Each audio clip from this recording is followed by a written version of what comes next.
और किशनगंज जिले में निगरानी विभाग की टीम ने बड़ी कार्रवाई करते हुए खनन विभाग के 2 कर्मचारियों को 15,000 रुपए की रिश्वत लेते रंगे हाथ गिरफ्तार कर लिया है। गिरफ्तार कर्मियों से बड़े बाबू अशोक चौधरी जो कि 8,000 रुपए और चपरासी सरोज कुमार जो कि 7,000 रुपए मांग रहा था, इसमें शामिल है। और जानकारी के अनुसार बता दें कि ट्रैक्टर मालिक हबीब आलम का ट्रैक्टर 31 दिसंबर 2025 को अवैध बालू लदे होने के आरोप में जब्त किया गया था। उसके बाद से हबीब आलम ने 1.5 लाख रुपए का चालान भी जमा कर दिया, लेकिन आरोप है कि ट्रैक्टर छोड़ने के बदले दोनों कर्मियों ने रिश्वत की मांग शुरू कर दी। परेशान होकर हबीब आलम ने निगरानी विभाग पटना में शिकायत की। शिकायत के बाद टीम ने जाल बिछाकर दोनों को रिश्वत लेते रंगे हाथ पकड़ लिया। गिरफ्तारी के बाद से दोनों आरोपियों को अपने अपने साथ पटना ले जाया गया है, जहां आगे की कानूनी कार्रवाई की जा रही है। खनन विभाग किशनगंज में बड़ा बाबू अशोक चौधरी 10,000 रुपये की रिश्वत की मांग की है। वरीय पदाधिकारी के आदेशानुसार इस मामले का सत्यापन कराया गया। सत्यापन में श्री अशोक चौधरी ने 8,000 और उस डिपार्टमेंट के चपरासी सरोज कुमार प्यून जो है वो 7,000 रुपये का डिमांड इनसे किए। सत्यापन में यह मामला सत्य पाया गया। तदुपरांत जो है कि निगरानी थाना कांड संख्या 20/26 दर्ज कर इसका अनुसंधान करता मुझे बनाया गया। मैं निगरानी डीएसपी आसिफ इकबाल मेहदी हूँ और मामले में आज जो है कि निगरानी टीम के द्वारा कार्रवाई की गई, जिसमें दोनों अभियुक्त को रंगे हाथ गिरफ्तार किया गया। दोनों के पास से श्री अशोक कुमार चौधरी के पास से 8,000 रुपया तथा प्यून सरोज कुमार के पास से 7,000 रुपया बरामद हुआ। उसका डिमांड था कि हम सबसे 8,000 लेते हैं, जल्दी काम करवाने के लिए 7,000 लेंगे। तो हम तो सर फाइनें जमा करने में हालत खराब हो गया, तो इतना पैसा फिर कैसे दे। तो हम जाके निगरानी विभाग में कंप्लेन दी। मतलब कोई माइनिंग विभाग में किशनगंज जिला में अगर सबसे ज्यादा कोई विभाग स्कोर है तो वो है खनन विभाग। बगहा के नदी थाना क्षेत्र में पुलिस ने शराब तस्करी के खिलाफ बड़ी कार्रवाई की है और बलुआ रेता दियारा इलाके में छापेमारी कर लगभग 69.12 लीटर और 8 PM अंग्रेजी शराब बरामद की गई है। और एसआई राजकुमार प्रसाद ने बताया है कि गुप्त सूचना मिली थी कि तस्कर भारी मात्रा में शराब लेकर गुजरने वाले हैं। सूचना मिलते ही टीम गठित कर त्वरित कार्रवाई की गई। गिरफ्तार आरोपियों की पहचान लाल बाबू कुमार, सूरज सहनी और अवध सहनी के रूप में हुई है। तीनों के खिलाफ मामला दर्ज कर उन्हें न्यायिक हिरासत में भेज दिया गया है। पुलिस ने स्पष्ट किया है कि इलाके में अवैध शराब के खिलाफ अभियान लगातार जारी रहेगा और किसी भी तस्कर को बख्शा नहीं जाएगा।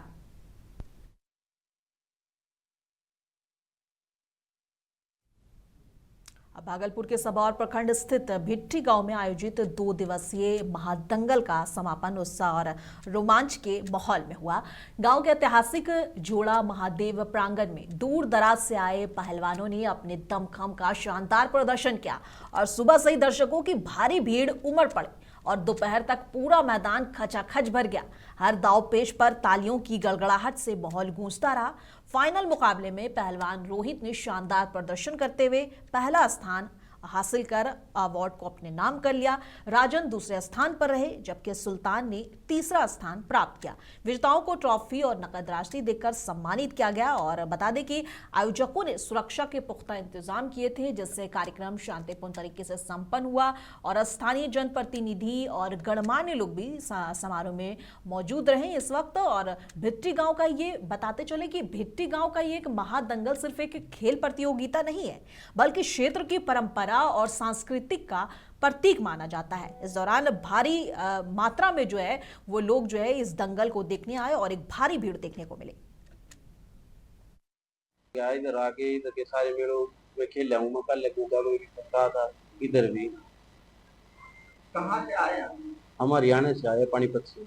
आपका नाम बहुत प्रसिद्ध है, इसके बारे में बस मेहनत है, गुरु जी की मेहनत करवाई हो रहा है, जो नाम हुआ है ना।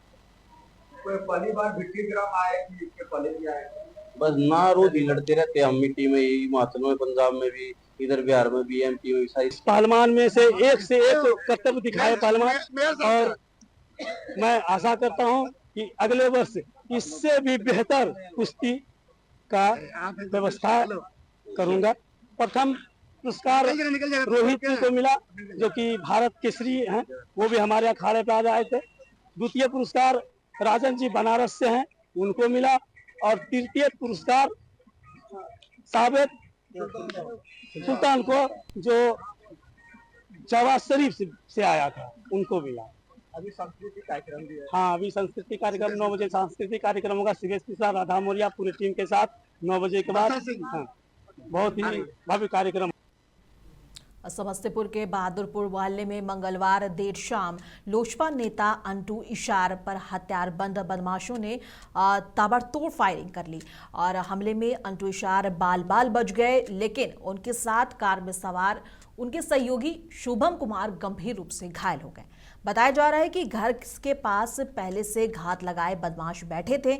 8 से 10 राउंड उन्होंने, जैसे बदमाशों ने देखा वैसे ही लगातार नेता पे 8 से 10 राउंड फायरिंग शुरू कर दी। अंधाधुंध फायरिंग के बावजूद नेता बार बार बच गए। हालांकि उनके सहयोगी शुभम कुमार के सीने में गोली लगी है, जिन्हें तुरंत निजी क्लिनिक में भर्ती भी कराया गया। घटना के बाद इलाके में अफरा तफरी का माहौल हो गया और सूचना मिलते ही एएसपी संजय पांडे और नगर थाना अध्यक्ष अजीत कुमार दोनों मौके पर पहुंचे। पुलिस ने घटनास्थल से एक खोखा बरामद किया है। प्राथमिक जांच के बता दें कि प्राथमिक जांच के अनुसार जांच में आया है कि पुरानी दुश्मनी की आशंका जताई जा रही है। पुलिस आरोपियों की पहचान कर गिरफ्तारी के प्रयास में जुटी हुई है। फिलहाल पुलिस ने क्या कुछ कहा है इस पूरे मामले को लेकर, सुनिए। हॉल के पास अंटू ईश्वर अपने घर जा रहे थे और उनके साथ एक और लड़के थे शुभम, वो गाड़ी चला रहे थे। इसी दौरान एक मारुति कार से सवार अपराधकर्मी और मोटरसाइकिल पर भी सवार थे, उन पर गोली चलाए। वो तो बच गए हैं, लेकिन एक व्यक्ति को गोली लगी है और जिसको लगी है उनका भी स्टेटमेंट लिया गया है और अंटू ईश्वर का भी स्टेटमेंट लिया गया है। अपराधी की में से कुछ अपराधियों को वो लोग पहचान किए हैं, जिस पर पुलिस जो है आगे का काम करेगी, अनुसंधान करेगी। घटनास्थल से भी फायर का खोखा बरामद हुआ है। घटना सत्य है, जिसको लेकर के अनुसंधान किया जा रहा है। इनके पीछे का कारण कुछ इन लोगों का आपसी मामला है। आपसी मामला ये है कि जो व्यक्ति की पहचान की गई है वो भी अपराधी पृष्ठभूमि के रहे हैं और जिसको गोली लगी है उनको मारने का उद्देश्य नहीं था। मारने का उद्देश्य अंटू ईश्वर को बताया जा रहा है। तो ये घटना सत्य मान करके हम लोग पुलिस अनुसंधान कर रही है। जल्दी ही कांड का उद्भेदन किया जाए। पटना के आईटी महारा थाना क्षेत्र के दरियापुर गांव में 27 जनवरी 2026 को कुएं से एक शव बरामद मिला था और शव नामक वो युवक का शव बरामद हुआ था। और बता दें कि शव मिलते ही पूरे इलाके में सनसनी फैल गई। शुरुआती जांच में पता चला कि युवक की गोली मारकर हत्या कर दी गई थी और साक्ष्य छुपाने के लिए शव को कुएं में फेंक दिया गया था। घटना के बाद आईटीएम हार थाने में प्राथमिकी दर्ज की गई और मामले की गंभीरता को देखते हुए नगर पुलिस अधीक्षक पश्चिमी पटना के निर्देश पर अनुमंडल पुलिस पदाधिकारी दानापुर के नेतृत्व में विशेष जांच टीम यानी कि एसआईटी का गठन किया गया और पुलिस जांच में लग गई और अनुसंधान में गुप्त सूचना और तकनीकी साक्ष्य के आधार पर 16 फरवरी 2026 की रात मुख्य अभियुक्त रुद्रराज उर्फ राहुल कुमार को डुमरी हॉल से गिरफ्तार किया गया। उसकी निशानदेही पर अन्य 4 आरोपी भी पटना के अलग अलग स्थानों से पकड़े गए। पुलिस पूछताछ में सामने आया है कि हत्या का मुख्य कारण जमीनी विवाद था। सभी गिरफ्तार आरोपियों से गहन पूछताछ की जा रही है और अनसंभावित संलिप्त व्यक्तियों की भी भूमिका की भी जांच की जा रही है और इसमें कौन कौन लोग शामिल थे इसकी भी जांच जारी है। 5 अभियुक्तों को इसमें गिरफ्तार किया गया है। जो व्यक्ति उसमें जिसको मारा गया था, मर्डर किया गया था, उसकी पहचान राकेश कुमार के रूप में हुई थी, जो दरियापुर का ही रहने वाला था। इस घटना को अंजाम देने में 5 अभियुक्तों की भूमिका थी। इसका जो मुख्य मास्टरमाइंड था रुद्रराज उर्फ राहुल कुमार है, सन ऑफ कमलेश कुमार, जो दरियापुर का रहने वाला है। इसके द्वारा गोली मार के इसकी हत्या की गई थी। इसके साथ अन्य 4 अभियुक्त Suraj Kumar son of Virendra Verma, Nitish Kumar son of Kumar Shankar Verma, Awadhesh Kumar son of Shrikant Ram और अंकित उर्फ आशिक सन ऑफ रमेश कुमार, ये सब दरियापुर के रहने वाले हैं। इनकी गिरफ्तारी की गई है। घटना के पीछे मोटिव ये था कि जो मृतक व्यक्ति राकेश था वो उसने ज़मीनी विवाद चल रहा था रुद्रराज और राहुल कुमार के बीच में। उसने पैसा उठा लिया था मार्केट से ज़मीन बिचवाने के नाम पर राहुल की। ये उसी को लेकर इन लोगों में विवाद हुआ था और फिर उसके पश्चात उसको प्यार में लेके बुलाया गया और एक जगह पर खेत में वहीं पर जो कुआं था उसके आसपास इन लोगों के द्वारा वहाँ पे शाम को एक पार्टी ऑर्गेनाइज की गई। उसी में जो मृतक व्यक्ति था राकेश बैठा हुआ था, वहीं उसको गोली मार दी गई थी। बाद में गोली मारने के पश्चात उसके सबको सबूत मिटाने के उद्देश्य से कुएं में डाल दिया गया था। और केंद्रीय मंत्री गिरिराज सिंह ने ममता बनर्जी को औरंगजेब से मिलाते हुए दोनों को कंपेयर किया है। उन्होंने उन पर कंपेयर करते हुए हमला भी किया है और कहा है कि ममता बनर्जी जो है वो तुगलक की तरह काम कर रही हैं। उन्होंने आगे कहा कि ममता बनर्जी तुगलक की फरमान ही नहीं देती बल्कि औरंगजेब की तरह हिंदुओं को दबाती भी हैं। क्या कुछ कह रहे एक बार सुनिए। ममता बनर्जी खुद तुगलक की तरह काम कर रही है और तुगलकी फरमान ही नहीं देती है बल्कि औरंगजेब की तरह हिंदुओं को दबा रही है और बांग्लादेशी मुसलमानों के बल पे वो सत्ता में आना चाहती है। लेकिन अब बंगाल के हिंदू जग चुके हैं और जो लोग उसे शेरनी कहते हैं वो शेरनी नहीं, वो देश की गद्दार है जो बांग्लादेशी मुसलमानों को सम्मान देती है और बंगाल को बांग्लादेश बनाना चाहती है। हुमायूं जैसे गद्दार को पैदा की है। जो बाबरी मस्जिद बन रहा है, बाबरी मस्जिद तुगलकी मुगलिया बाबर का प्रतीक बनता है और वो ममता बनर्जी नहीं चाहती तो वहाँ शिलान्यास नहीं होता। इसलिए ममता बनर्जी अब डबल गेम मत खेलें और महादेव महादेव रक्षा करो। अरे महादेव तो आपको भस्म करेंगे जो आप कर्म कर रहे हैं।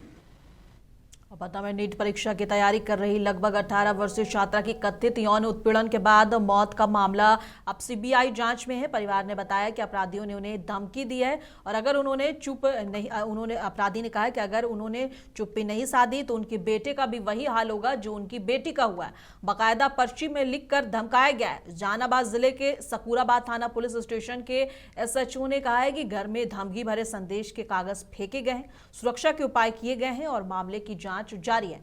युवती पटना की निजी छात्रावास में रहकर पढ़ाई कर रही थी। फोरेंसिक जांच में उसके कपड़ों पर यौन उत्पीड़न के संकेत मिले थे। परिवार का आरोप है कि पुलिस मामले को आत्महत्या दिखाने की कोशिश कर रही थी, जिसके बाद नीतीश कुमार की सरकार ने मामले की जांच सीबीआई को सौंप दिया। बता दें इस खबर को लेकर लगातार विधानसभा में भी विपक्ष ने सरकार पर खूब हमला बोला और नीट छात्रा के मामले में लगातार बिहार में सियासी हलचल जो है वो तेज है और लगातार नेता एक दूसरे पर बयानबाजी कर रहे हैं।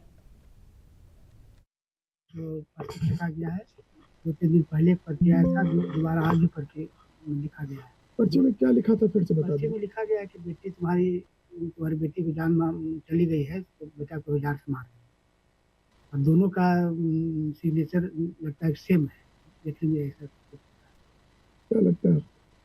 तो जान खतरे में है। देख रहे हम बहुत काफी डरे हुए हैं, सहमे हुए हैं। कौन लोग हैं गाँव में आगे? क्या पता, आपको प्रशासन को पता करना है कि कौन लोग हैं। प्रशासन को हाँ, पहले ही हम लोग दे चुके हैं। फिर आज दोबारा मिला जाए? आज अभी तो नहीं दे पाए हैं। थाना की खबर इसे मैंने टेलीफोन के माध्यम हुआ है। थाना प्रभारी बोले थे आने के लिए कि आएंगे, नहीं तो नहीं आए हैं। मोतिहारी जिले के तुरकौलिया थाना परिसर में पुलिस मुख्यालय पटना के निर्देश पर एसपी स्वर्ण प्रभात के ने जनता दरबार लगाया। इस दौरान करीब 80 लोगों की समस्याएं सुनी गई, जिनमें ज्यादातर मामले जमीन विवाद से जुड़े थे। कई मामलों का मौके पर ही समाधान कर दिया गया। एसपी ने साफ कहा है कि जनता की शिकायतों का त्वरित निपटाना पुलिस की पहली प्राथमिकता है और इससे किसी भी तरह की लापरवाही बर्दाश्त नहीं होगी। जनता दरबार के दौरान काम में ढिलाई बरतने वाले अधिकारियों पर सख्त कार्रवाई भी की गई है। मुवस्सिल सर्किल इंस्पेक्टर अनिल कुमार सिन्हा समेत 3 आईओ के वेतन पर रोक लगा दी गई है। वहीं एक अन्य आईओ को तत्काल प्रभाव से निलंबित कर दिया गया है। एसपी ने बताया कि जिले के सभी थानों में लगातार जनता दरबार आयोजित किए जा रहे हैं ताकि लोगों की समस्याओं का जल्द समाधान हो सके। ग्वालियर थाना में जनता दरबार का आयोजन किया गया था और करीब 80 से भी अधिक जो है आवेदन प्राप्त हुए। सभी आवेदकों की शिकायत पर सुनवाई की गई है और संबंधित थानाध्यक्ष और सर्कल इंस्पेक्टर जो सदर एसडीपी को निर्देश किया गया है कि त्वरित कार्रवाई करें और अनुसंधान में गति लाए। सुनवाई के दौरान कुछ ऐसे मामले प्राप्त हुए जिसमें अनुसंधानों की लापरवाही सामने आई है। एक ऐसे मामले में जिसमें एक शराब माफिया पर केस दर्ज हुआ था और शराब माफिया के द्वारा भी केस दर्ज कराया गया था, जिसमें अनुसंधान के द्वारा जो है शराब माफिया की गिरफ्तारी करने की बजाय जो है दूसरे से जो निर्दोष लग रहा है उसको जेल भेज दिया गया। इस मामले में जो है अनुसंधानों को निलंबित किया गया है और डीएसपी सदर को निर्देशित किया गया है कि दोनों कांड को जो है उसको निष्पक्ष तरीके से उसका सुपरविजन करें और गुप्त शराब माफिया को विलंब जो है गिरफ्तार करने का निर्देश दिया गया है। कुछ आईओ का सर वेतन भी बंद किया गया है। कुछ और भी मामले आए जिसमें अनुसंधानकों के द्वारा जो है गिरफ्तारी नहीं की जा रही थी, चार्जशीट नहीं किया जा रहा था या अनुसंधान में बेवजह विलंब किया जा रहा था। ऐसे मामलों में जो है वेतन रोका गया है और सर्कल इंस्पेक्टर उपस्थित है, उनका भी वेतन रोका गया है।